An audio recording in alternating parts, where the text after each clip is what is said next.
কচি শিশুরা যারা দুনিয়া থেকে বিদায় হয়ে গেল তাদের রুহের মাগফিরাত কামনা করছি।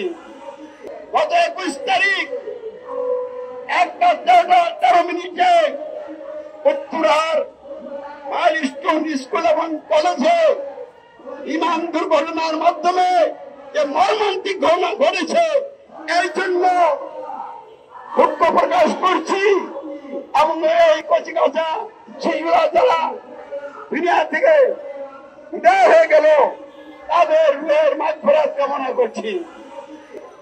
তাদের পরিবার পরিজনের লোকেরা আজকে যেভাবে কাটাচ্ছে আল্লাহ যেন তাদেরকে ধৈর্য ধারণ করার তৌফিক দেন, যোগ্যতা দেন, এই জন্য মহান বাবার কাছে আমরা দোয়া করছি।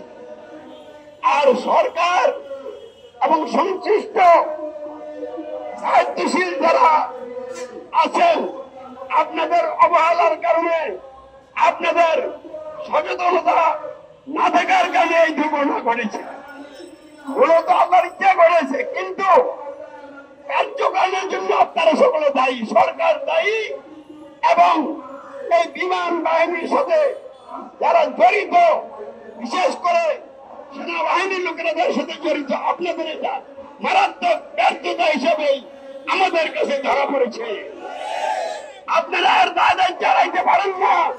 এই শিশু মৃত্যুর জন্য আপনাদেরকে আল্লাহর কাছে জবাবদিহি করতে হবে। আর এখনো আপনাদের শুভবুদ্ধির উদয় হয় নাই, আন্দোলন করতে হবে কেন? আপনারাই তো নিজেরা একটা বিবৃতি দিয়ে তদন্ত করে অতি দ্রুত কারা মারা গেছে তাদের একটা তালিকা প্রকাশ করতে পারেন। এত দেরি করছেন কেন? আপনারা আসলে সত্যকে যথাযথভাবে প্রকাশ করার ক্ষেত্রে নিজেরাই বাধা হয়ে দাঁড়িয়েছে। এইসব বাধা দিয়ে বাঁচতে পারবেন না। তাই আপনাদেরকে আমি আহ্বান করছি, সাবধানও করছি।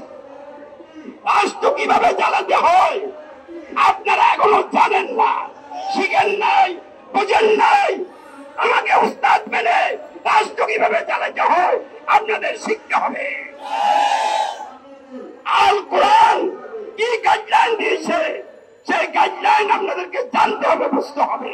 সমাধানের জন্য চেষ্টা করে সমাধান তো করছেই না, বরং আরো নতুন নতুন সমস্যার সৃষ্টি করছে। নতুন নতুন সমস্যার সৃষ্টি করা যাবে না, চলবে না। যে সমস্যাগুলি বর্তমানে আছে এগুলির সমাধান হওয়া দরকার। তাই আজকের মানববন্ধন খুবই গুরুত্বপূর্ণ।